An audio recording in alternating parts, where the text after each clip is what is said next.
Yeah, like I went to Vegas a couple weeks ago and a funny thing happened. Hey, Andy. Hi. And a funny thing happened there in Vegas, right? Mm-hmm. I go there, you know, to gamble. I meet a couple of midgets, you know? Couple of midgets? Yeah. Little people, I call them. Well, I don't think of people as little people. Okay, your word's better. Yeah. Go ahead anyway. You meet a couple of midgets. I know a lot of people in show business talk about the little people. Right. But I think everybody's the same. The midgets, the regular people. Okay. You know? We're all human beings. We're all human beings. That's good. You're not. That's good. You have a good attitude. Some of us are, you know, short and have weird big heads. So, anyway,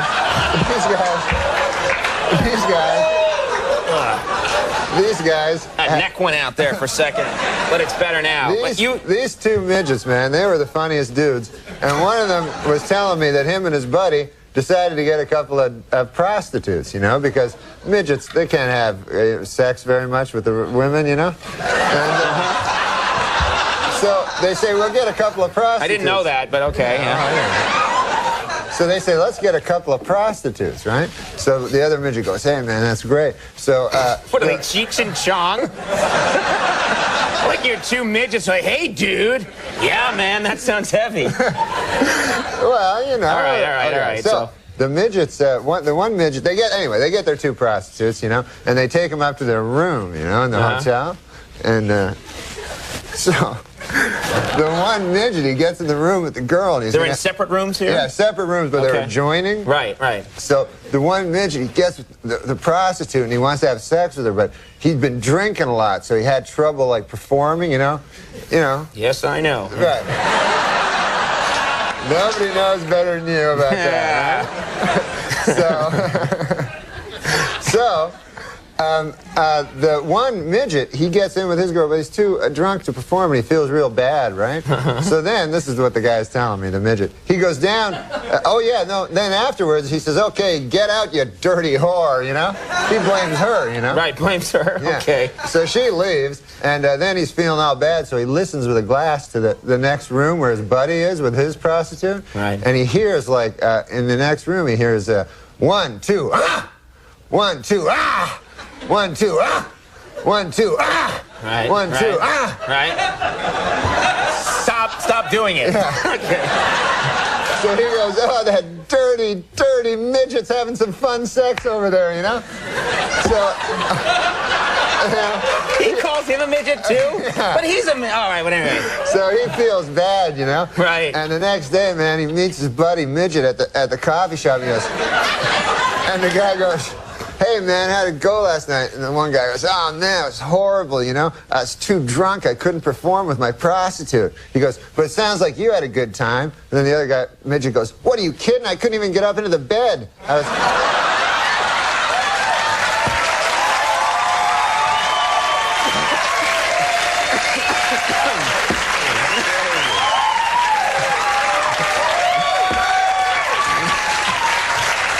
You know, it's really lucky that you ran into those guys, because it's such a good story. I know.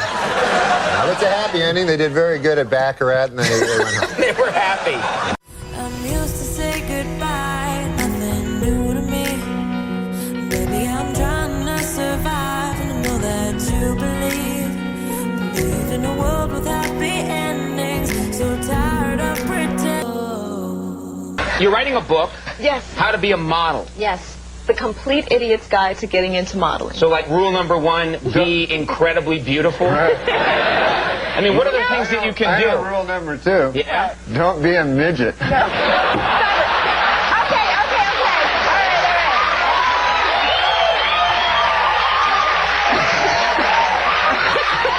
right. Well, I guess the biggest thing that nobody knows about me is I'm a deeply closeted gay man. What? What's something people don't know about you?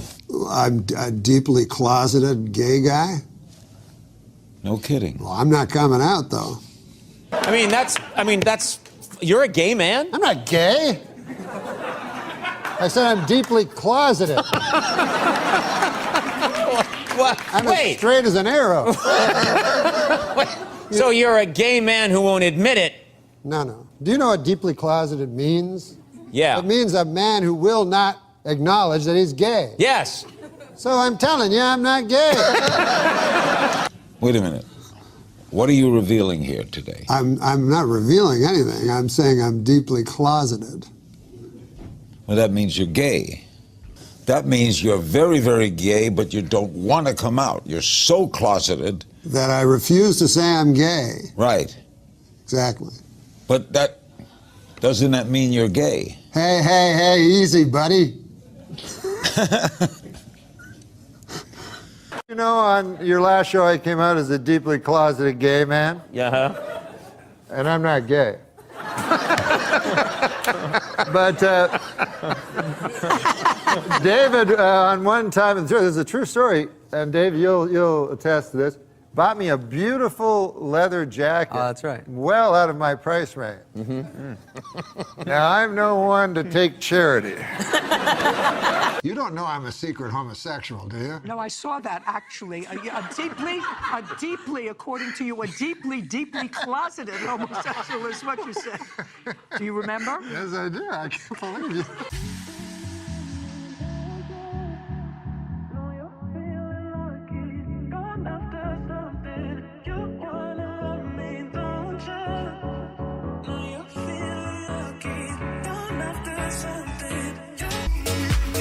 When you know your own name, you see it in popular culture used, you know, and Norm is always like, I noticed this ever since I was a kid. When I was very young, there was a show called Peyton Place with Ryan O'Neal as a sexy brother. Norm is, you know, deeply closeted man. Well, it is finally official. Murder is legal in the state of California.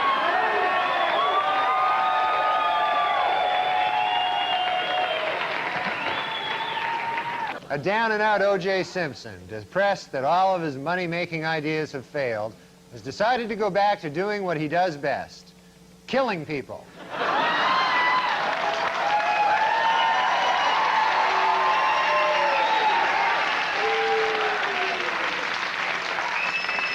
And there's Charles Woodson. How about that? What a season he had.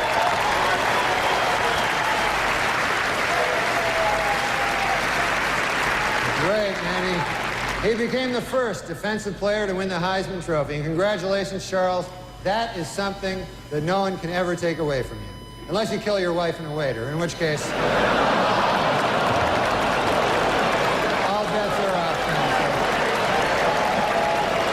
Just a word of advice. A new book claims that Madonna once smeared peanut butter all over John F. Kennedy Jr.'s body and then licked it off. Which just goes to show you, Madonna's a whore. And finally, Weekend Update would like to congratulate Madonna, who gave birth to a beautiful baby girl last Monday. The baby weighed in at 6 pounds, 9 ounces, making it the 4th largest object ever to pass through Madonna's birth canal. This week, in a secret ceremony in Australia, Michael Jackson was married for the 2nd time. Asked what makes his new bride special, the King of Pop said, quote, "She has taught me about the power of imagination, like imagining that a grown woman is a 10-year-old boy."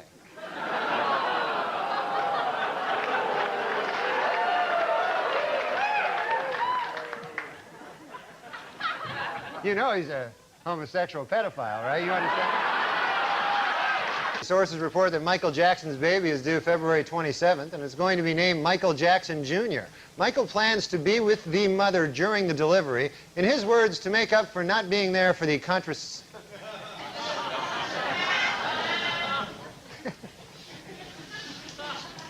Sources report that Michael Jackson's baby is due February 27th.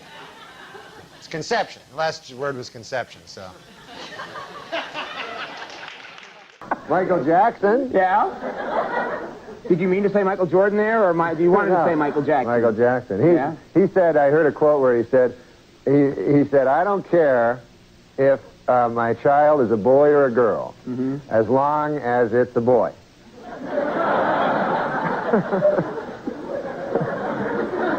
He's going to name it. He said he doesn't know what he's going to name it. He said he thinks if it's a girl, he's going to name it Sharon. Really? Yeah, and if it's a boy, he's going to have sex with it. That's what he said.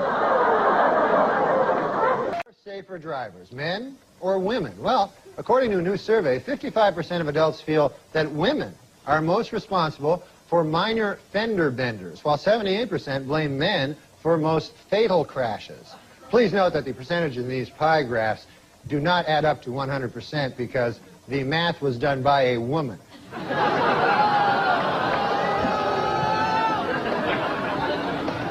For those of you hissing at that joke, it should be noted that that joke was written by a woman. So now you don't know what the hell to do. No, I'm just kidding. We don't hire women.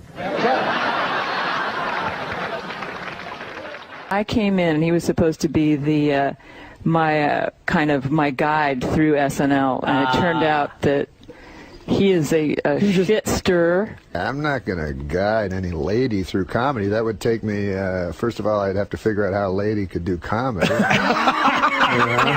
And then I'd have to... Wow. People often say to me, you know who the real heroes are? I go, are they the real heroes? They go, no. I go, oh, they're the teachers. It's counterintuitive that it doesn't seem like a heroic job, but yes.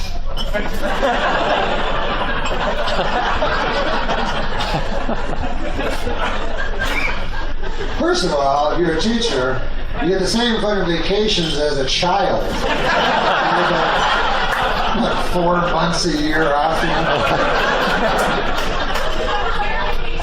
My vacation, I get almost no time off. We're 48 weeks a year. So 4 weeks a year I get off. What about you? You're not one of those fucking teachers, right? You seem like a teacher. Now, are you a teacher? What do you teach? What grade? High school. What grade? What grade? No, but what grade? Not so easy when it's the other way around.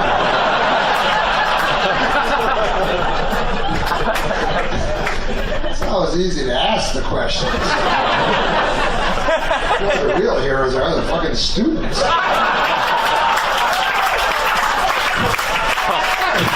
You actually have to answer the question. Now, what grade do you teach? 9 through 12. So you need a grade 13 education.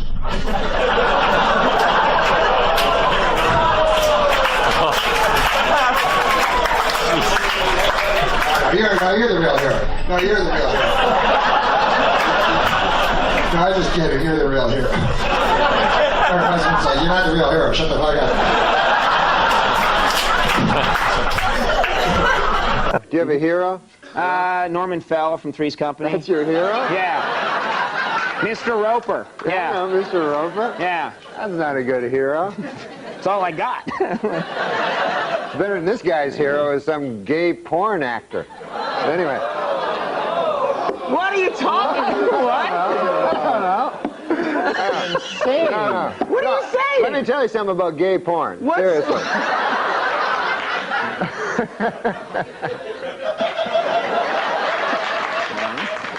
It's fine. That was a long one. Okay. No, I'll tell you something about gay porn. Seriously. Okay.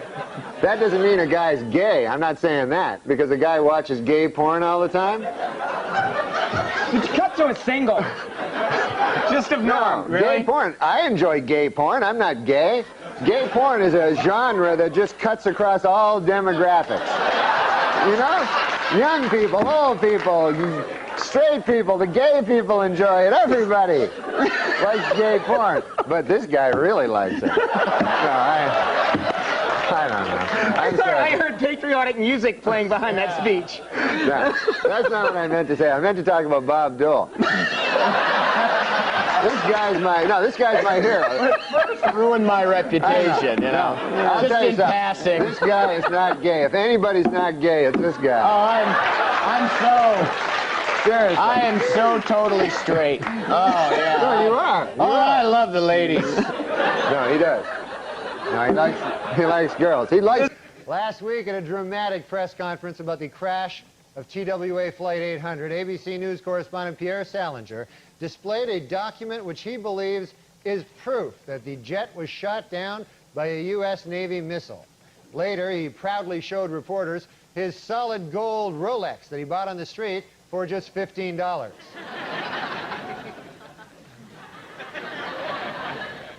That's one ugly bastard, isn't it? Lord. Here we see the president and the first bitch. Gosh, Hillary looks pretty in this photo here, doesn't she? Never realized she was such a looker till I see her here in this picture. But you see, the only way Bill Clinton, or Bob Dole can win, really, is if Bill Clinton is rocked with more scandals. You know, there's every day a new scandal comes up, you know. I heard this one today, terrible scandal, apparently. Way back when he was governor of Arkansas, Bill Clinton, apparently, he got really drunk one night, and he had sex with Hillary. Wow.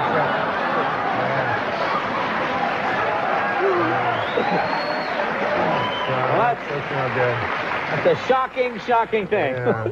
And how long have you been married? 7 months. 7 months, which is a record.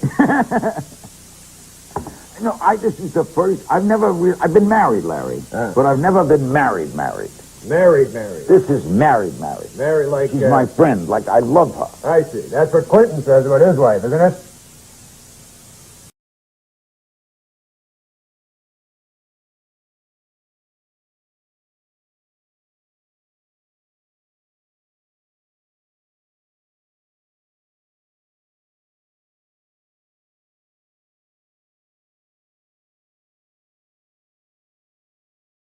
In Whitewater news, federal regulators quizzed Hillary Clinton at the White House this week and gave her a perfect score on the lying section. She's a dirty liar. You know, of course, they say the White House is haunted. Did you know that? And I thought this was kind of sad. I heard last night that President Clinton charged Abraham Lincoln's ghost $10,000 to sleep in his own bed. So that doesn't seem right to me, you know? I mean...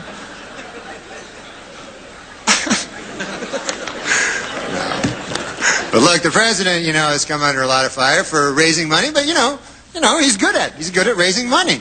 That's not a bad thing. Every president's done it. It's just that President Clinton is very, very, very good at it.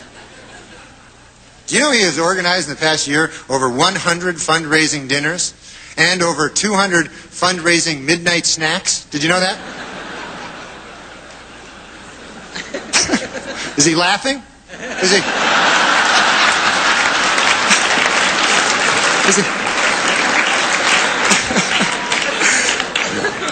Okay, Norm, you're Canadian. Yes, I am. So what do you think of this whole presidential mess? Well, I hope that the Democrats don't steal the election from the winner, you know, but who knows? You like George Bush, don't you? I love George Bush, man. He's a good man, decent, you know, none of this. He's, you know, he's not a liar, a crook, murderer, or anything like that. So it'd be good to get the... See, I think we should get the homicide out of the White House and get like a fresh start, because we don't want any more murderers. I think we should just go on to the next question. Who are the murderers? Yeah. Oh, Clinton, he murdered a guy. Yeah, you know, we're not allowed to, you're not allowed to put out no accusations without That's a little too far. That's the way it does work. Let's just go on to the next question. Yeah. This is not my week. What can I tell you? Oh, it's not mine either, and I'm being very nice, okay? Be a good boy. Now, Norm. Do you never hear that? No. Listen, No, we don't need I don't want to get into this, and I don't want to hear it, and this is not the place to make those accusations, and you're supposed to be funny. Let's get on to the next question. So get with it. There you go. This is a live show. Why? Norm, but you have been properly chastised by Barbara, so I'm now going to ask the next question. I thought it was a matter of record. Shut up. Look, Okay. let me do this, okay? I'll tell you what's a matter of record. You will not be invited back if you don't shut up. All right, now. Let's talk football. All right, manslaughter. Let's talk football. Norm. The people here asked me to do the show, you know, I gotta say, I felt kind of weird, you know. I don't know if you remember this, but I used to actually be on this show, you know? I used to do the weekend update news routine, you remember that? And, yeah. That's where I did the make-believe news jokes, you know? That was me, right? So then, a year and a half ago, right, I had a sort of a disagreement with the management at the NBC. I wanted to keep my job, right? And they felt the exact opposite. So you see, they fired me because they said that I wasn't funny, you know? Now, with most jobs, I could have had a hell of a lawsuit on my hands for that, but see, this is a comedy show. So they got me, you know what? But now, this is the weird part, right? It's only a year and a half later, and now they asked me to host the show. So I wondered, I go, hey, wait a second here. Hey! I go, how did I go in a year and a half from being not funny enough to be even allowed in the building to being so funny that I'm now hosting the show? How did I suddenly get so goddamn funny?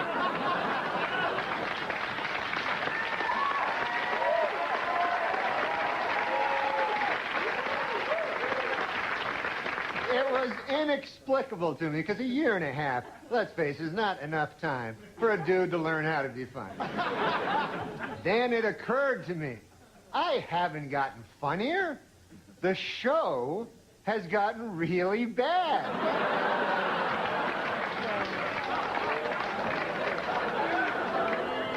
So yeah, I'm funny compared to, you know, well, you'll see later. Okay, so let's recap. The bad news is, I'm still not funny. The good news is, the show blows. All right, folks, we got a bad show for you tonight. Dr. Dre, Snoop Doggy Dogg, and Eminem are here. We'll be right back. You know, we just saw this footage of you doing these amazing tricks. And I can't imagine doing anything like that. But are there any tricks that you're known for in particular? I know that, you know, different athletes maybe have different moves. Is there one that's kind of yours? There is. Funny you should mention. It's called the crippler. The crippler? The crippler. Okay, did you come up with that name? No. Definitely not. My mom, every time I say it, she's like, can't we come up with something more sweet and feminine? Right. The crippler's it's a little scary. What does the crippler involve? Describe this move to us. Okay, so in the half pipe, you have a front side wall and a back side wall. And the crippler's done on the front side wall. And you're spinning, well, regular crippler 540 is 1.5 rotations, and you're also doing a backflip at the same time. So spinning, flipping, that's crippler. Wow. Okay, have you been really badly hurt doing this one or no? Well, it took me a long time to figure out how to do this trick. Right. Multiple black eyes, landing on my butt a lot. It took a little while. Okay. Being crippled? No. I didn't. No. I should have warned you about him. I know. He's going to be here the whole time. Kelly. I love Kelly. Gretchen. Yeah. I mean, I love Gretchen. Yeah. No, you want me to say why I said Kelly? Because I was just on the phone with a girl named Kelly. But I'm telling you about this girl named Kelly. She couldn't do no crippler. No 1440. Yeah. You ever do a 1440? No. Oh, sorry. Yeah. What's the most you've ever done? 900. 900 is That's huge. pretty good. That's pretty good. Yeah, 900 is what? Andy, I may ask you to take Norm for a walk. Oh, okay. Just around the parking lot. Now, Norm, in his own way, brings up a good point. Right. Which is there's crazy terms that you use in this snowboarding, right? They don't just say it's the crippler is one of them, but give us some examples of some of the terms people use. Yeah, so there's everyone loves to talk about this because the snowboarding lingo is just a little out there. But we have, like, in snowboarding, style is really important, and where you grab your board, it's really important. And so there's some crazy names for grabs. like the chicken salad grab, the roast beef, Japan air, stale fish, slob air. Do they mean, I mean, is there a reason for those names, or are they just randomly, you're just throwing stuff out like the flosser and the, you know, the onion stew? I mean, you're just throwing stuff out there that has no relation to anything. You should come up with a snowboard pie and gob gob. Yeah, maybe if you want to come up with like where to grab it and then call it something, and I'll bring it out during what about the contest. like? Here we go. Here we go. No, she asked, but I like that crippler. Yeah. What about the long-suffering death? Oh, that's a different one. That's different. She didn't ask, technically. Yeah, I did. You're headed into your second Olympics. I am. You excited? You must be. A quick question. Good I'm sorry. God. I'm sorry. When I pick up the blue Why is it that in some sports, like beach volleyball or snowboarding, the women are breathtakingly beautiful, and you would think they would be big, you know, like big. So you think they'd be big monsters of ladies? Why would you think that, though? Well, like softball. Well, we can't be women.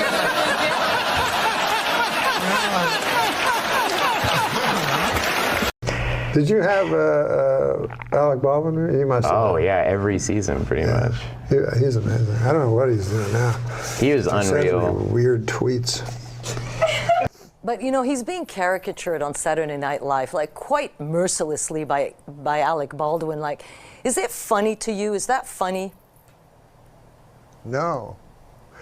The only reason I don't find it funny, when I was there, Darrell Hammond did Donald Trump, and that shows how far back Trump goes, because that was 20 years ago. But Darrell did him then. It was a softer Trump, you know. I think it was a Trump that was a lot closer to his real self.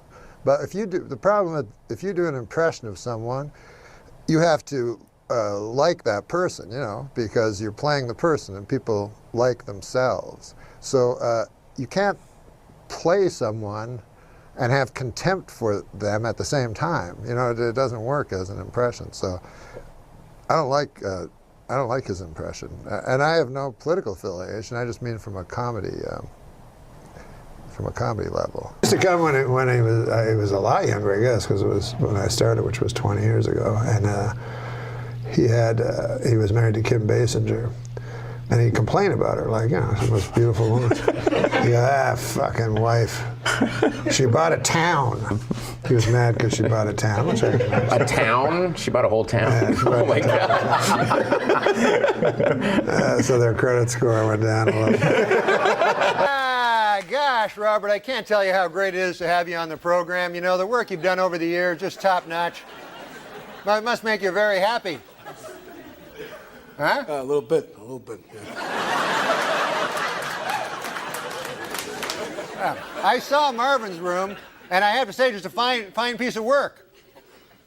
Robert, it's a great cast. You got Meryl Streep, Diane Keaton. Oh, and you know who I particularly enjoyed in the film was Chong. Yeah, he was good. He was very good. We're filming Taxi Driver. Marty turns to me. He says, "Oh, let me guess. Probably said this. Probably. Yeah, you enjoy the shrimp. Yeah, you enjoy the shrimp." Hey, you know who I bet really enjoyed the shrimp? Chong.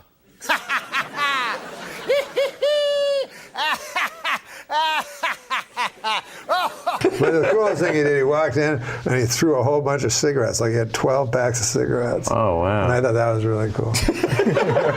He was very, you know, some of the hosts, as you know, were not very involved in the writing. Yeah, no, he was totally. He could have been a cast member. He really could have been a cast member. Yeah. Feelings flowing up and down, picking up the pieces that you left behind, hitting a new type of flow, breathing in the smoke and clearing up my mind. The thoughts of you, I never knew what the hell you got me. What do you mean? And so there was a secretary, I don't suppose you call them that anymore, but a pretty girl behind a typewriter, whatever you call them. And she was very sexy, you know. So he's trying to be like us, you know, one of the guys. And he goes, that secretary, no, not that, he didn't say secretary. He goes, that assistant girl out there, man, I'd saw my left leg off to fuck her. Jesus Christ. And I said, I think all you have to do is ask her. Why? Yeah, you're Alec Baldwin. I think you're all right. All right. Wow, this is exciting. Thank you, and welcome to the American Music Awards. This is exciting. I'm not actually in music, so let me introduce myself. To those of you who don't know me, I'm Norm Macdonald. For those of you not familiar with me, thank you very much. I am the biological child of Melissa Etheridge and Norm Crosby. So if you want to... Well, that's the big story in music news right now. Melissa Etheridge asked her friend David Crosby to be the biological father of her children. And you know, this was a new experience for David Crosby. Usually when David Crosby picks up a turkey baster, there's a turkey in the vicinity. That's right.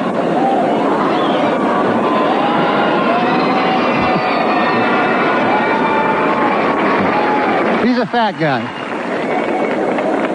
But this is the 27th annual American Music Award. It's the first American Music Award of the new millennium, and we're setting a... Yeah, very exciting. Very exciting. Now we're setting a big record here tonight. Three straight hours of ABC programming without Regis, so that's kind of exciting. You know?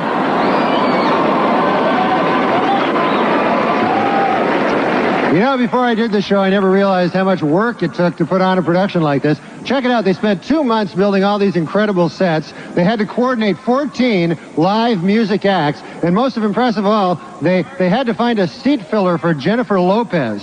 She got a...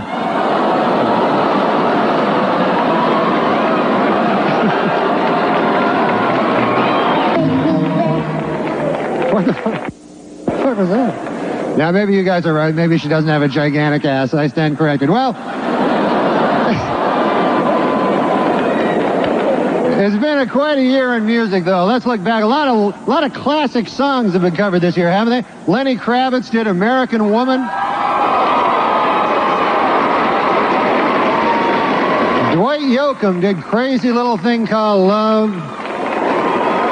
And Barry Manilow released an album entitled Manilow Sings Sinatra. And I'll tell you, it is a great CD, or as I like to call it, it is a great coaster. I like to throw my drinks on that. It's not a good CD at all.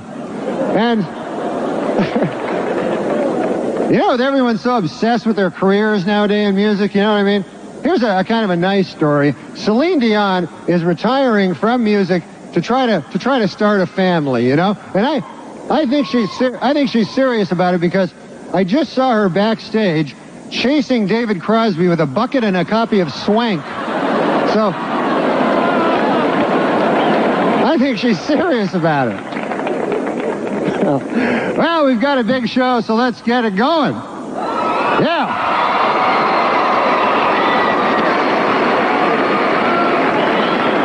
Our first presenters, as Dr. Fraser Crane. He's achieved stardom in TV, and with hits like Come to My Window and Angels Would Fall, she's achieved stardom in music. But they have one thing in common. They both love the ladies. Please welcome Melissa Etheridge and Kelsey Grammer.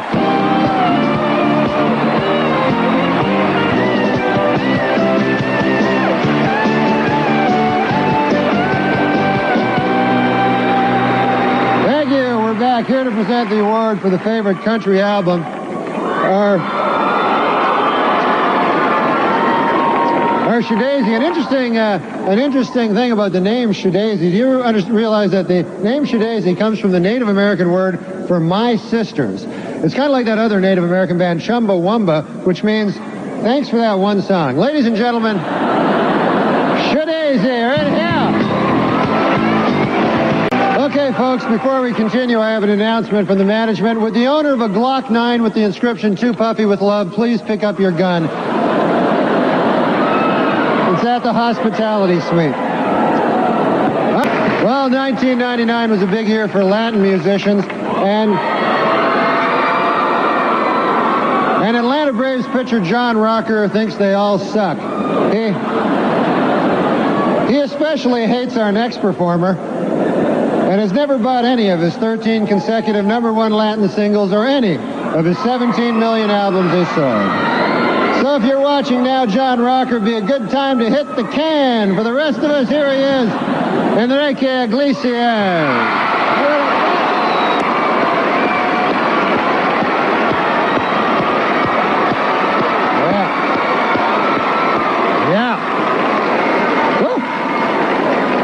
That's a coincidence because I did that song in a karaoke bar the other night. That's one of my favorite songs.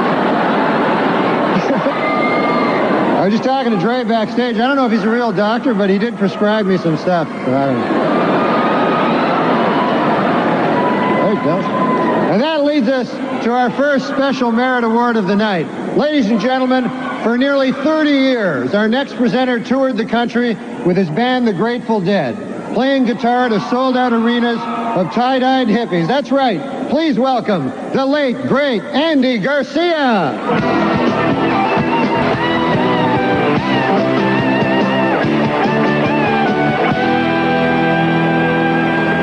Well, I'll tell you, it's nice to be back on stage out here. You know, I don't want to say my dressing room is small, but Tommy Lee just dropped by to visit. He shook hands with Carmen Electra. He blew out a wall. He's got a huge, anyway. And now to present tonight's next award. Real singers, country music stars Trace Adkins and Montgomery Gentry. Oh, well, thank you, folks. Exciting. I didn't know the Judds were back together. Did you know that? I just saw them. I just saw the Judds backstage. Yeah, you're big Judds fans? I just saw the Judds backstage chasing David Crosby around with 6 mason jars and a ham sandwich tied on a fishing pole. I don't know what it means. Our next presenters are talented young stars who became overnight sensations with their brilliant debut albums. And if I can take this moment to offer a little friendly advice, kids, whatever you do, when you put out your second albums, don't suck. Please welcome Tal Bachman and Britney Spears.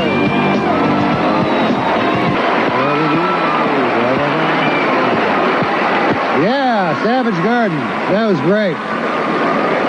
They didn't seem as savage tonight as usual to me, but that might just be me. You know, folks, it's time for our next presenters, and for a long time there's been a rivalry between West Coast rappers and East Coast saxophone players. But tonight they have put their differences aside to be here. Please welcome Warren G. and Kenny G.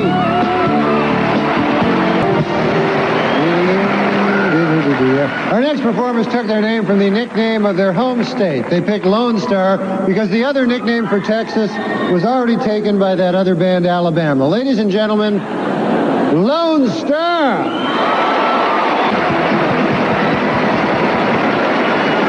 Well, you all know our next two presenters. When he was on the show Silver Spoons, he went by the name of Ricky. But now he's all grown up on NYPD Blue, and he prefers to be called Big Ricky. She is an exceptionally gifted singer and songwriter by the name of Amy Grant, although she also prefers to be called Big Ricky, oddly enough. Ladies and gentlemen, big hand for Big Ricky Schroeder and Big Ricky Grant.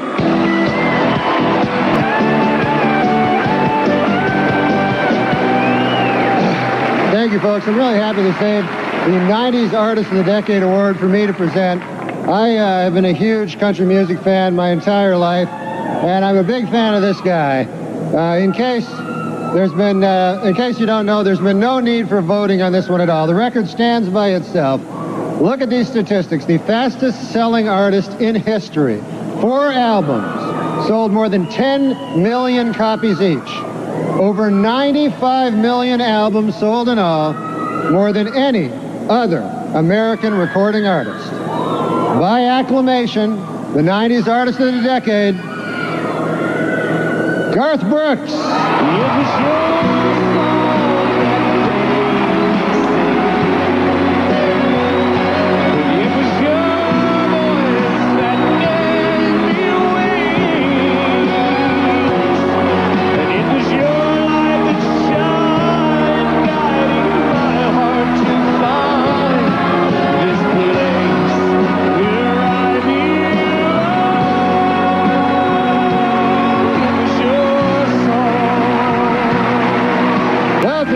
brought together 3 of the hottest top 10 singers, and we put them together on this stage to participate in a bare-knuckle fight to the death. Here are Tyrese, Jessica Simpson, and Julio Iglesias Jr.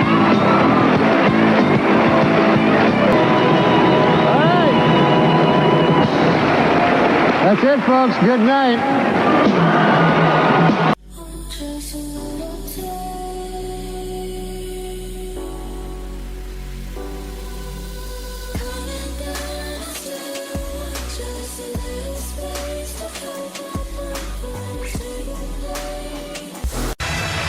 Well, thank you very much. I'm very excited to be here, you know, and I was asked to host the ESPYs this year.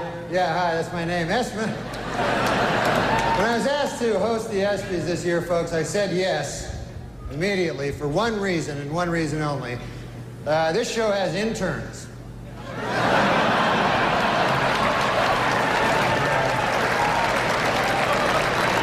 I'll be having little improper relations backstage a little later. But man, it's great to be here at the 6th annual ESPY Awards. Hard to believe, huh, that the ESPYs are 6 years old. Although Anthony Mason swears they're 18. So,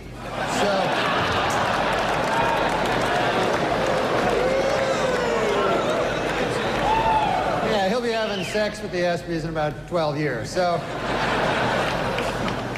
I was a little late here tonight. I took the cab to the theater, folks. And I don't know if you've ever been in these New York City cabs, but I got one of those cabbies, couldn't speak English, you know. Saw his name there on the dash. I couldn't even pronounce it. I think it was something like Hideki Arabu. I'm like,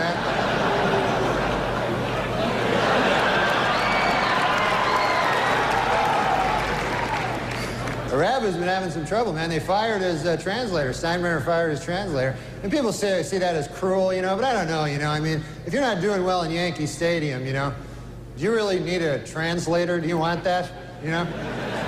You know? Hey, what'd they say? They say you suck. You should go back to Japan, you dirty foreigner. Okay, I got it. I'm trying to pitch over here. It's great to be here on ESPN. I love sports, man. Man, you can see sports on ESPN you don't see on other networks. You know, like kickboxing. That's my favorite sport. Kickboxing is great. When you think about it, it combines the style and grace of boxing with kicking. This seems kind of immature. Just backstage, a lot of celebrities back there, man. I was talking to Jerry Jones, you know, the Cowboys owner, and he's disappointed, obviously. Yeah. Well, he's a good guy, though, man. He's talking about rebuilding the team, you know, and he told me, he says, we have to get back to what made us a championship team. Strippers and crack.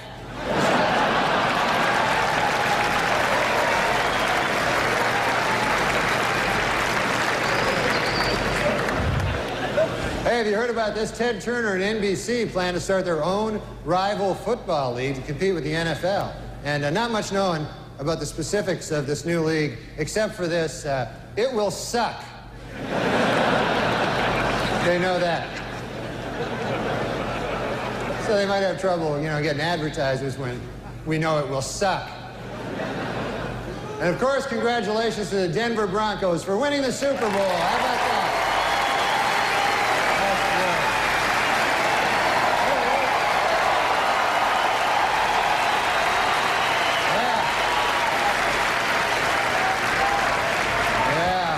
Denver did great, you know. There he is. I love the Denver fans, you know, because for one thing, they don't wear food on their heads. That's nice.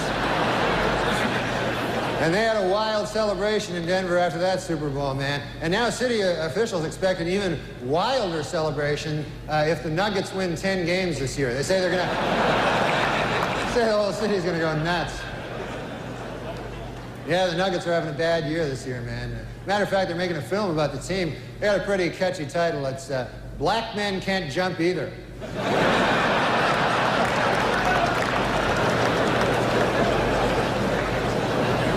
Well, NBA All-Star Weekend over. That was exciting, man. The East beat the West. Jeff Hornacek won the three-point shootout. Houston's Clyde Drexler and Cynthia Cooper won that exciting two-ball thing. And Charles Barkley won the throw a guy through a plate glass window contest. So that was quite a game, you know. I mean, you know who impressed me the most yesterday was Kobe Bryant. Unbelievable.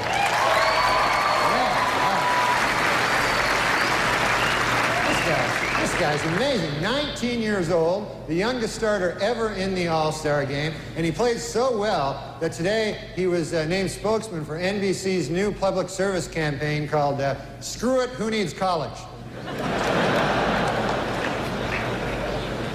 Of course, the biggest story in basketball, no question about it, Michael Jordan may retire. Yeah, Michael Jordan may retire after this season, and it's terrible news for Bull fans, you know, but it is terrific news for golf hustlers. They're happy about it. But Jordan is very serious, though, about leaving. In fact, he's already called the Hall of Fame to make sure that his plaque bears his basketball nickname, Air Jordan, and not his baseball nickname, Senior Crappy.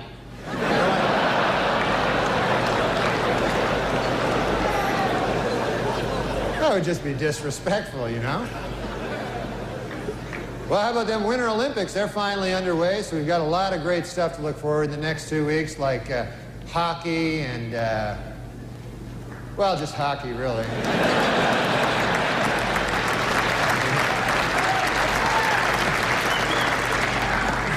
I was watching last night, I saw speed skating, and my goodness, you know, could the outfits they wear be any tighter?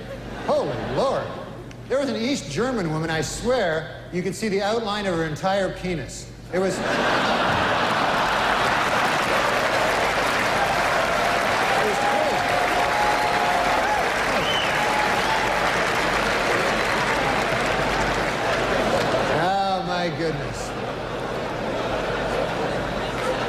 Well, there's all kinds of sports celebrities in the audience tonight. I see Tiger Woods right there. Tiger Woods, how about that, huh?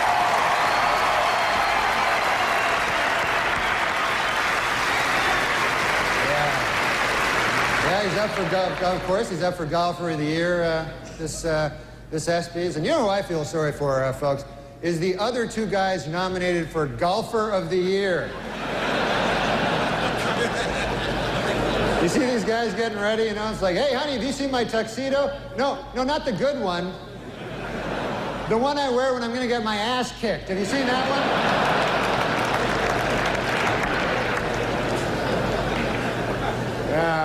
Boomer Esiason is with us. Boomer. How you doing, buddy?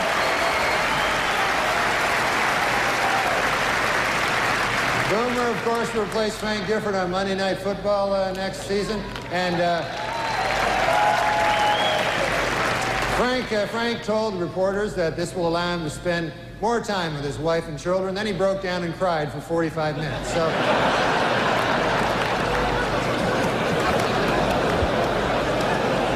And there's Charles Woodson. How about that? What a season he had.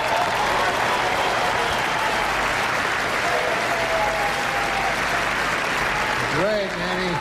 He became the first defensive player to win the Heisman Trophy. And congratulations, Charles. That is something that no one can ever take away from you. Unless you kill your wife and a waiter, in which case... all bets are off. It's a word of advice. Folks, before we can begin handing out our awards tonight, we must look...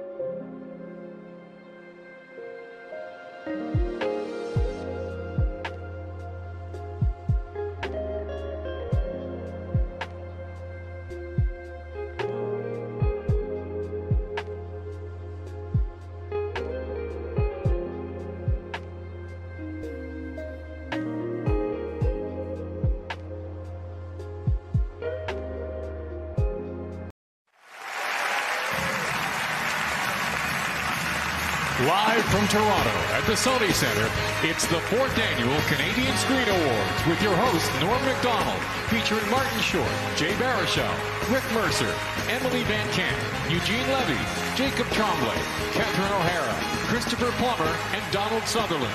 Now, please welcome Norm Macdonald.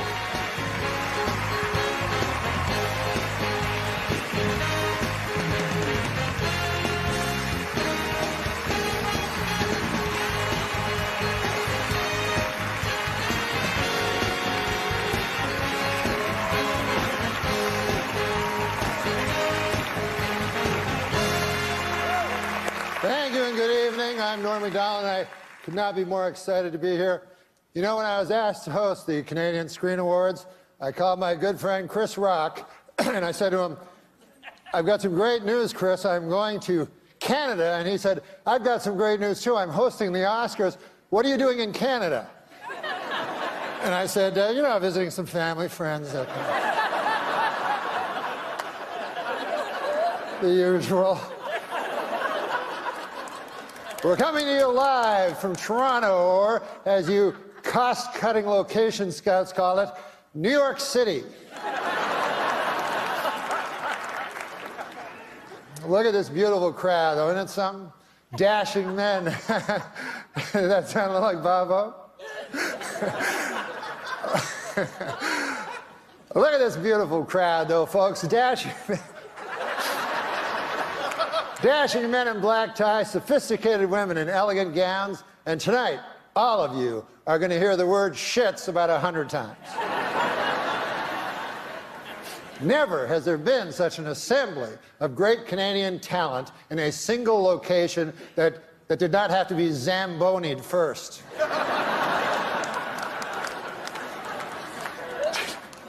Tonight, the CSAs are being seen in over 50 countries. Isn't that exciting?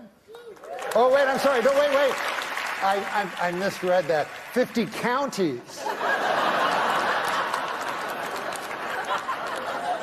And a couple of regional municipalities. We are here to celebrate nominees for their wonderful work in Canadian cinema and television, which is a lot like celebrating the Northern Lights. You probably haven't seen them, but you've heard they're amazing.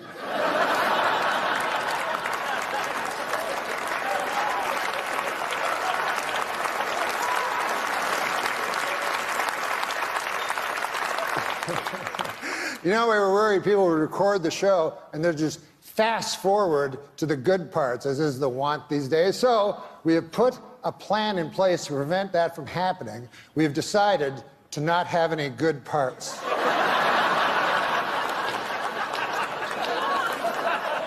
I'm doing my part. But no, that's not true. We have a lot to celebrate in our industry. Amongst the TV shows nominated tonight are Amazing Race Canada, Big Brother Canada, Master Chef Canada. Where do they come up with these ideas?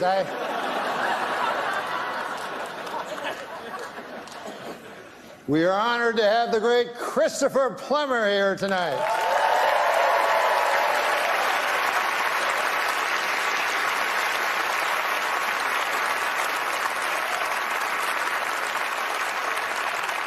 Mr. Plummer is nominated for Remember, the story of a man who at age 90 sets out to kill the Nazi who murdered his family. And I thought I left things to the last minute.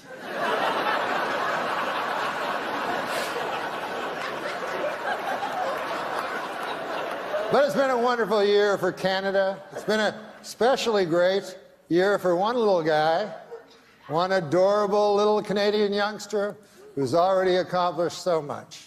Of course, you know who I'm talking about, Justin Trudeau. Hasn't he had a wonderful year? No, I'm kidding. I was misdirecting you. I'm talking about Jacob Tremblay.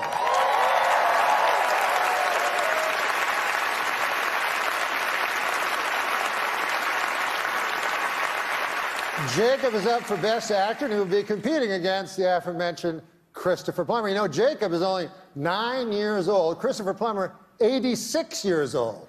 But they have a couple of things in common. One, the deep love of their craft. And two, they are both up way past their bedtimes.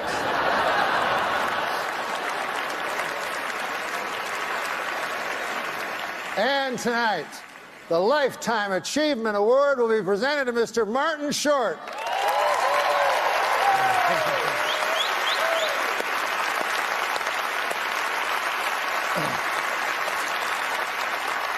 It's the Academy's way of saying, thank you so much, we've had enough. Well, Don Rickles. As a friend, it's over. Ingenue Ellis is here tonight. Absolutely. She has done some powerful work in the Book of Negroes, which tells the story of a woman confronting the tragic legacy of racism in 18th century America. Oh, did I mention on the show Sunnyside, I play a talking manhole?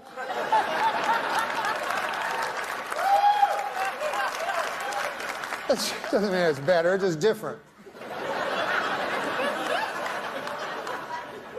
Ross of Sutherland is here, nominated for his role in River.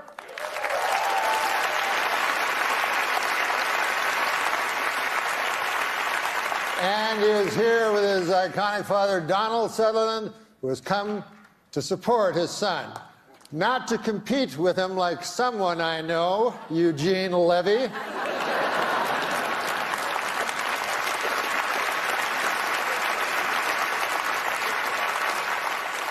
Oh, and Catherine O'Hara is here tonight, the wonderful...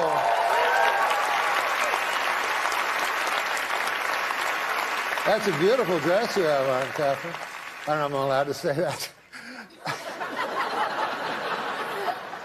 But Catherine is an actress of extraordinary range, from her many characters on SCTV, of course, to her work in Best in Show and Home Alone, and perhaps her most remarkable performance to date as the title character in the Book of Negroes.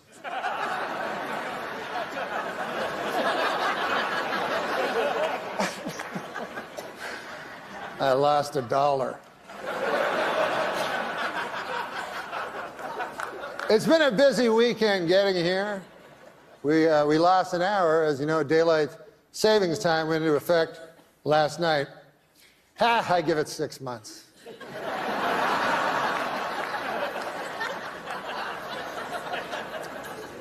And I'd like to take a brief moment, as all moments are, I suppose, to thank my writers. You know, the writers are so specialized these days. There's a joke writer, he gives you jokes. There's a gag writer, he gives you gags. There's a head writer, he gives you... What I'm saying is things are they're specialized.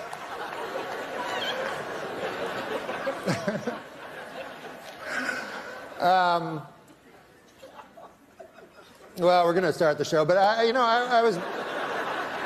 It hasn't started yet, you didn't know.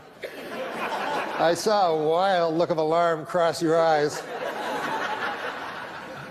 But I was backstage yesterday, and we were doing rehearsals, and I asked, what is the statuette called? And they said, it's called the Canadian Screen Award. And I said, well, that seems kind of dull. Like, what? That's the name of the award? And they said, well, we've been bandying around different names, but none of, they said in Canada it takes a long time to get stuff done and stuff. But one of them that they said, one of them they mentioned was the Candy. And I think John Candy, I mean, who doesn't love John Candy?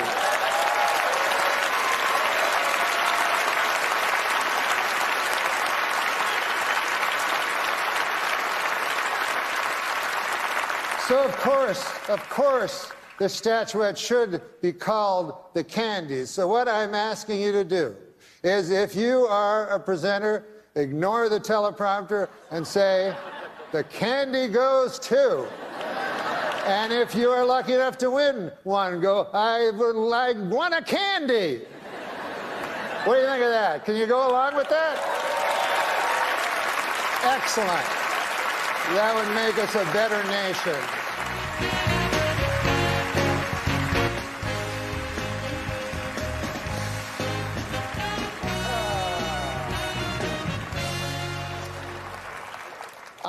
am not here to upbraid. However, I think I made it quite clear that these awards should be referred to as the candies.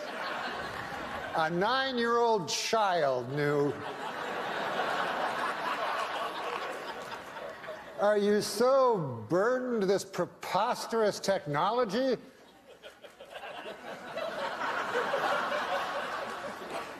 So I would like not to see that again.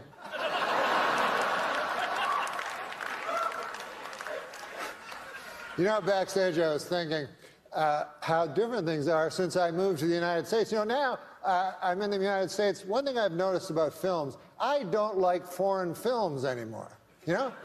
They're all like artsy, kind of not my cup of tea. But when I grew up in Ottawa, by God, I loved foreign films. You know, Star Wars,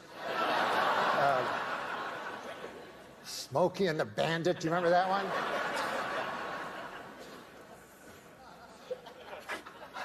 Here to present our next award, the Candy. And this will be the end of my upbraiding, I hope. Is an accomplished actor. All right. Hey, before we go on any further, how about a hand for the band, huh? Good job, guys. George St. Kitts and the Candy Band. Who can take a sunrise? Come on, guys. Sprinkle it, but they can't. Well, whatever. Well, our next presenters are political people. And it made me think, because I was just told Cape Breton Island, I don't know if you know this, but they are offering sanctuary to anyone that lives in America after Trump is elected president by a landslide. And I agree with this in principle, but why Cape Breton Island? I mean, can't I just flee to Toronto? Do I have to leave the fucking planet? I mean,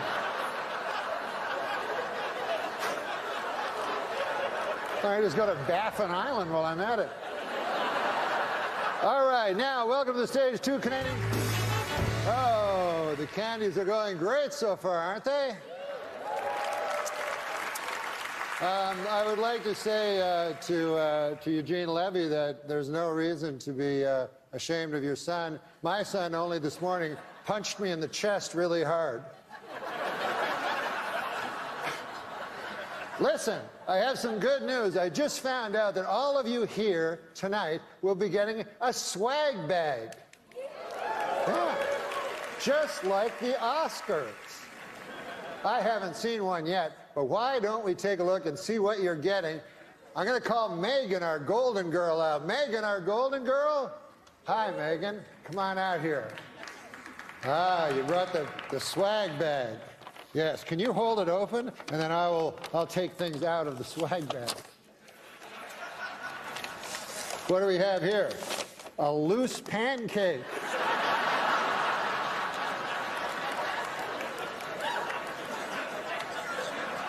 What else we got here, Megan? We got, oh, this looks cool. It's a CD, you know what they are, of Nelly Furtado singing all the national anthems.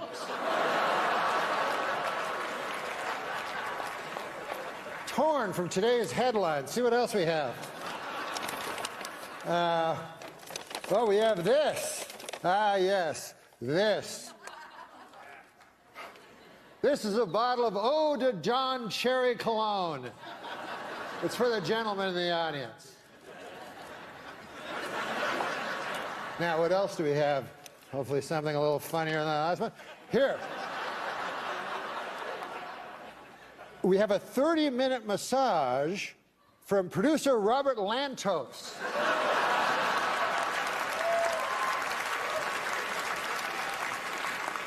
Don't try to go for 50. You only can hit 30. Then what else do we have here? Oh, a curling stone. You know what these are made of? I always took them for granite.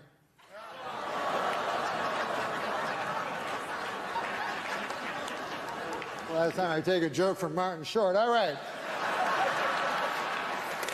Megan, just do some house cleaning here. Having a hand for Megan, our Golden Globe. A natural mistake.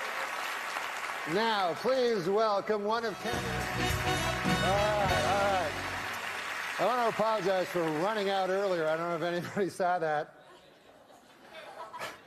But, you know, these things happen in live TV, and it reminds me actually of a maxim that Christopher Plummer told me many years ago. He said, before a live awards ceremony, do not eat a fistful of LSD.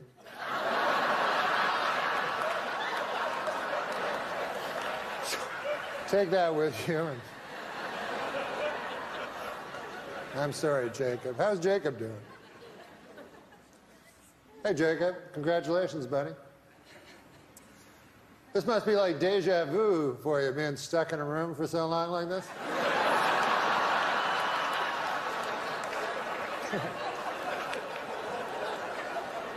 All right, folks, please. All right. Listen, guys. For some reason, I've been told to stretch. So,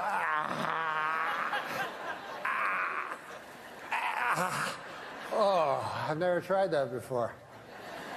The show's over, folks. Good night. But for the first candies, respect, peace.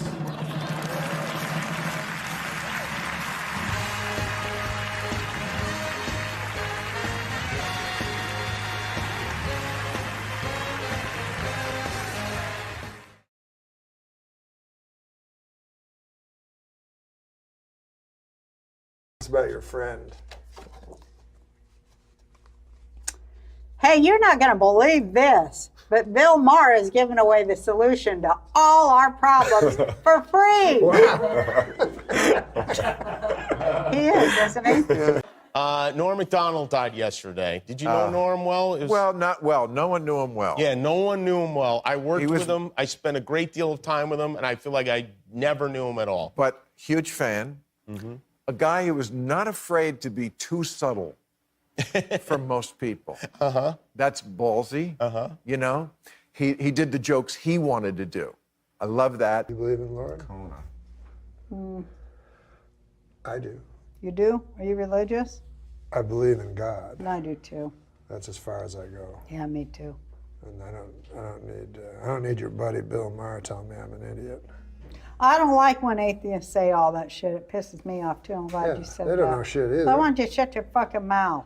Yeah. Who asked you? I've never got the answer to the one question, which is why? Why Connecticut children? Why? Why a bomber in Boston? If there is a God, he's omnipotent. Yes. If he's omnipotent, he could prevent it. Yes. Why didn't he prevent it? I don't know, man, but you got to stop hanging out in that hot tub with Bill Maher all the time. It sounds like you got a God-shaped hole in your heart. What the hell are you talking about? Interesting thing. Some comedians, Larry, I feel, a comedian, what he should be doing is being funny. That should be his goal, to be funny. I feel some comedians, their goal is to be smart. And the funny is like a collateral thing. They want to be seen as smart. Your friend Bill Maher, for instance, you know, he wants to be seen as an intellectual. Dennis Miller. Nobody likes a guy smarter than them. That's the worst guy you can be. A guy smarter than the audience. They're going to hate you, you know? Yeah, it's a very good observation. All right, let's talk a little bit about China because, Paul, you are an expert. This is your book. As you can see, it looks like many of the menus that you get in restaurants. I said it had to look like a Chinese menu. It really does. It must look like exactly like a menu. But I know you know a lot about it, and I don't, but here's what I think. Don't be silly. I heard you speaking Mandarin backstage. Clinton just re-upped the most favored nation status, which some people have said we shouldn't do. They say we should break off relations with China because China, admittedly, has, you know, as bad a human rights record as Don King. I don't know. It's just bad. But China is a very isolationist country. Historically, they built a wall. I don't know if you know that. And if That's the Berlin Wall. No. That's a different wall. That's in Egypt.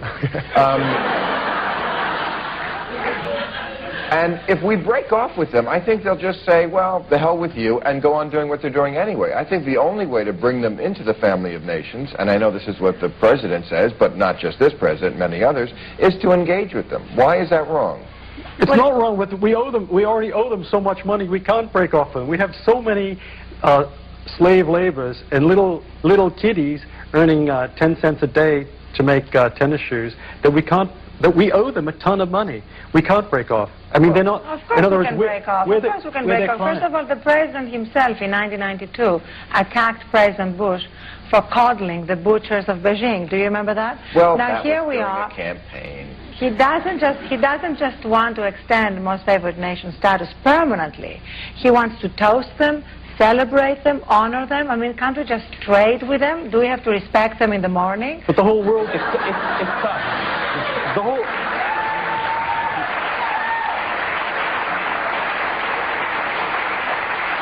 I agree. I don't know why they're the most favored nation, but we do owe them a ton of money. The fact is that they make stuff for the whole world. Every Christmas decoration in the whole world is made in China.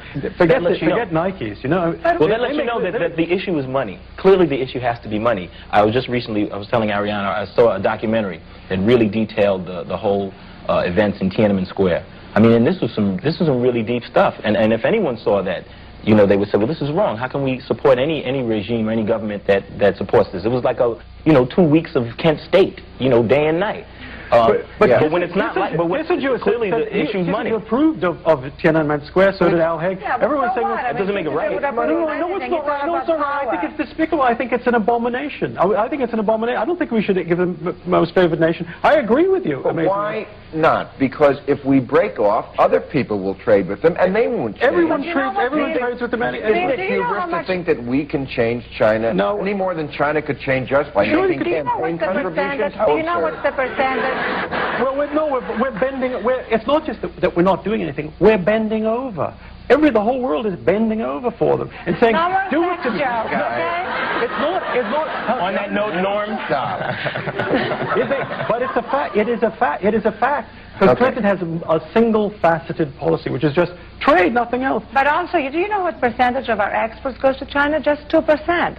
So this is a big myth that somehow exports. Yes, the only 2%. That's not much. And on top of it, please explain to me why we don't give most favored nation status to Cuba, Vietnam, Cambodia, Laos, but we give it to China. It doesn't make any sense. Because they got money. Cuba, it's bucks. Just like what about Saudi Arabia? They have human rights violations there, but they have oil. We don't even hear a peep out of that. Well, that's where it's uneven. The policy is clearly uneven. And, right. I mean, you'd think that someone should come out and say this is what it is. But what I find amusing is that no one knows. If people approve and say, Tiananmen Square, that's all right. But they don't know how many people got killed. They say, it's all right, might have killed a few. But no one, even Kissinger, brain that he is, doesn't know how many people got killed, but saying, it's okay. Lee Kuan Yew of Singapore, they said, it's okay, you have to disperse the students. No one knows how many got killed. Well, how many, Mr. Expert? Well, I don't know. That's the whole point. If I knew. I'll tell you why nobody knows, because people forget a very important thing. The Chinese are a lot smarter than us. So it's hard to criticize. But some things we excel at that they don't. I mean, one thing they I have never seen a Chinese guy in a porno. You know what I mean? I got to take a break. We'll be right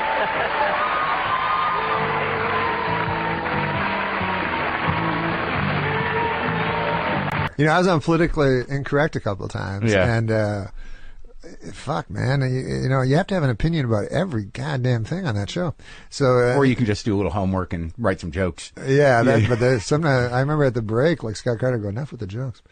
But I'll never forget it. Like I'm very unlearned, and so before the show, Scott came in. Who was the producer? He's been on the show. Yeah. So he said, "What do you think about China and Taiwan?" And seriously, I only know those as words, you know. So I was like, I don't know anything. Like, can't I have another subject? So, anyways, then we get out because he goes because Bill believes this. I mean, anyways, when we get out, we're introducing the guy beside me. The smart guy, right? Mm-hmm. He wrote a book on China and Taiwan. Right. So fucking Bill Maher, he starts with me. He goes like, what was it, China and Taiwan? I go, I don't know. Fucking ask this guy. What do I know? I'm a nightclub comic. What? Like, that's what made me laugh at that show. Everyone's opinion's equal. Right. You know? Right. Like a nightclub comic and an expert. And then another thing I always found funny about that show is the comedians try to be very serious, and then the serious guys are trying to get jokes. Yeah. So it's like, it's not always our shining moment. I do like Bill though. No, Bill's great at what he does. Yeah. Like he started out a straight up joke dude, and he knows his shit. And it's pretty amazing. You know what's funny about him? I don't know if I should say this or not, but I mean he's probably aware of it. When he does his monologue, you notice when he does his monologue, he does Johnny Carson. No, definitely. He definitely must models be aware himself. of it. I think that's been his style for a long time. He definitely takes the posture. But I find it very funny because he's got the posture and the timing and everything, and he's like, and then she came in his face, But it's like crazy words come out. And Carson would have loved to have done that. Yeah, he probably would have. I would have got a thrill from listening to Johnny Carson because I haven't heard the guy in so long. And I love Johnny Carson. You love Johnny Carson. Sure. And so on that tape, they kept saying Johnny Carson on the 911 tape, and I thought it'd be him going like, I feel there's a yak on my chest, or something like that.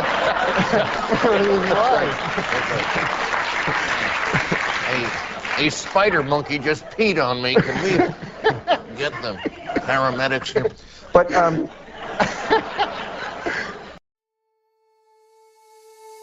Call me to say goodnight, kiss me once or twice. I'll never let go of you. Fold me into your arms, stay with me till it's let's talk about the military a little, because an important ruling came down last week from federal judge Shira Scheindlin, who said that they could now buy at the PX on the base dirty magazine, if you will.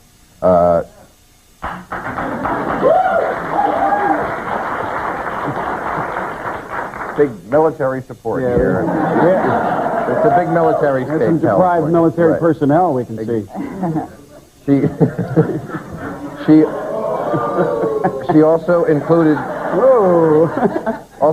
videos in the ruling saying they were also protected by free speech, although the plots were kind of thin. Anyway, it was called the act that she overturned was called the Military Honor and Decency Act, which for years had banned the selling of this kind of material because they said in that act that they thought it would encourage sexual harassment. When now some people are saying maybe the opposite is true. A quick session with the pet of the month, and maybe that soldier is... You get sleepy. Don't you get sleepy? What do you mean? You don't want to rape somebody when you're sleepy. Why are you sleepy? Well, after you watch the porno. Listen, I like...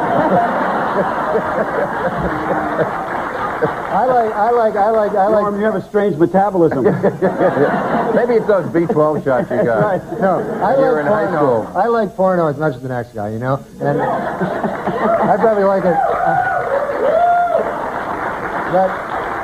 I probably like it 100 times as much as the next guy. But although I have been watching. This is amazing because porno is my favorite kind of movie to watch, and yet. I've seen some pornos lately that my buddies have shown me. Have you seen these ones with all male casts? Gay pornos, they're called. These things are horrible. And there's thousands of them. They make thousands of them. They have not made one good one. And I'll tell you what the problem with it is. Quite seriously. Yes, sir. Quite seriously, the problem with these gay pornos and every one guys having sex with each other. Who the hell wants to see that? Maybe you're shopping in the wrong section of the store. This is not for me. I wonder if they can't have those in the military base then. But don't ask, don't tell, don't watch. Right. That's an interesting question. I don't know if this ruling includes gay material on the base. Do you know? Well, you know, it's really ironic at a time when they're trying to sensitize the soldiers. They're sending them to training on how to treat women with respect, and now they're stocking the PXs with porno magazines. It doesn't make sense. I mean, it's a mixed message, wouldn't you say? Why? Well, because these magazines degrade women. They do. And I'll say one thing. No, why don't you just stand up for this segment? You know, like in the... This is a little warning for people. Playgirl magazine has not got any girls in it.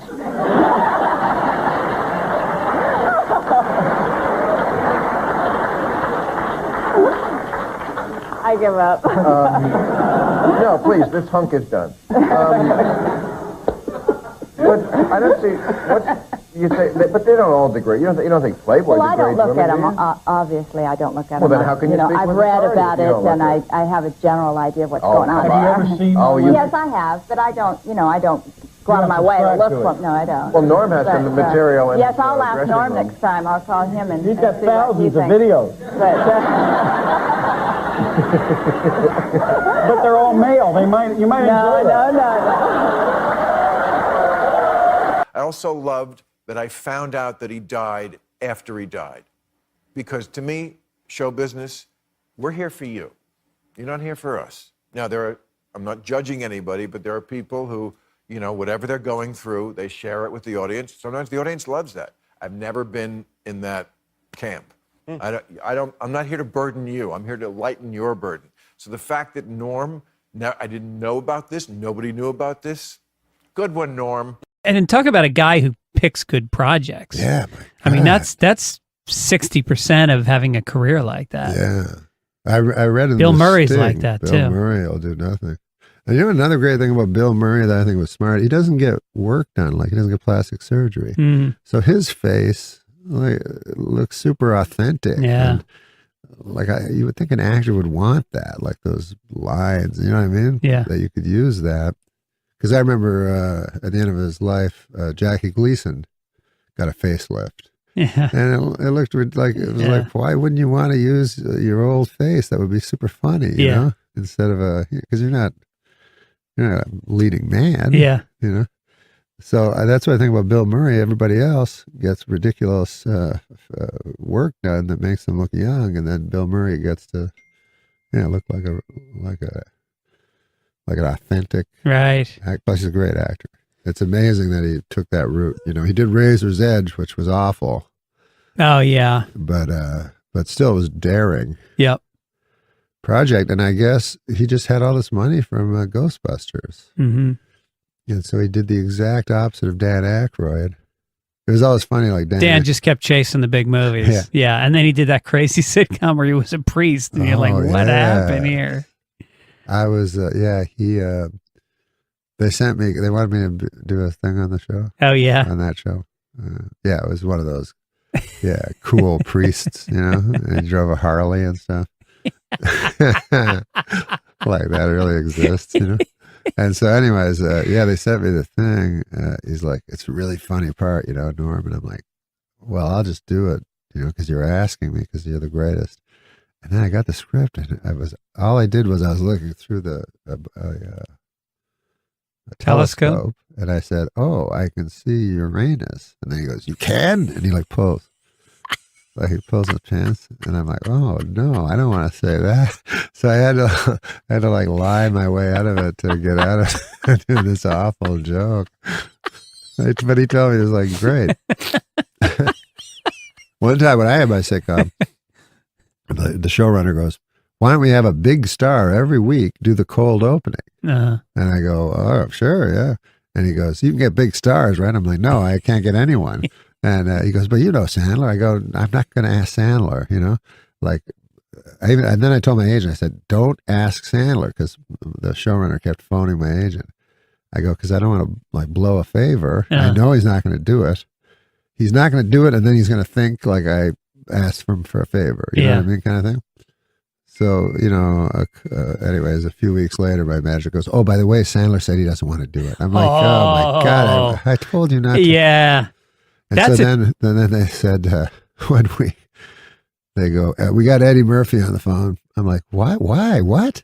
And they're like, yeah, for the cold opening. And I go, what cold opening? And so they hand me this script, so I'm talking to Eddie Murphy, and I don't know Eddie Murphy, and he's being like super zen-like, he's an amazing guy because he's like all zen and peaceful. And then he tells a story and it's hysterical. Like all of a sudden he's doing voices. Because he was talking about being a director, and he goes real peacefully, he was like, the directors in Hollywood are very tough to find one. Frank Oz was magnificent, but I was very unhappy with the other directors. Finally, I had to direct myself. I directed Harlem Nights, and the Red Fox was in it. And so Red Fox came to the show once, and he was having trouble with the IRS, and he owed all this money. So he kept trying to sell me things. And he would come to the set, and he would go. And then all of a sudden, he's super funny, right? After doing this real flat voice. And he goes, and then Red Fox would say, hey, Eddie, you like Elvis? I got Elvis's watch. How'd you like to buy Elvis's watch? Elvis gave me this watch. So I said to him, hey, Red, how long have you had Elvis's watch? He said, I had it for 40 years. I go, that's not Elvis's watch. That's Red Fox's watch. I ain't buying Red Fox's fucking watch. So he's like super funny. And then he go back again to be zen-like. So I said, so as I'm talking to him, I'm leafing through this fucking awful fucking shit of a cold opening that they're having him do. And so it's like, white guys writing for black guys, what they think they'd say. It's just awfully, horribly racist.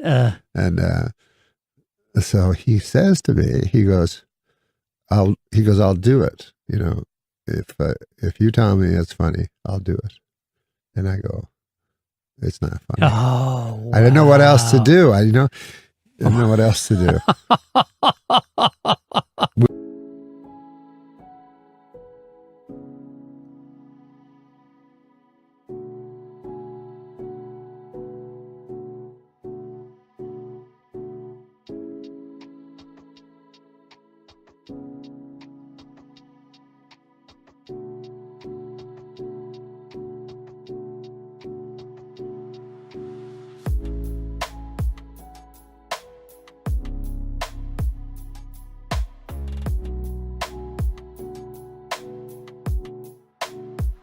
We got, we got on the show though? We got Richard Pryor.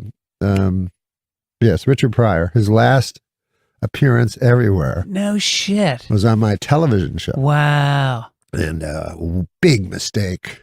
Like he showed up, he's in his last stages of MS. Yeah.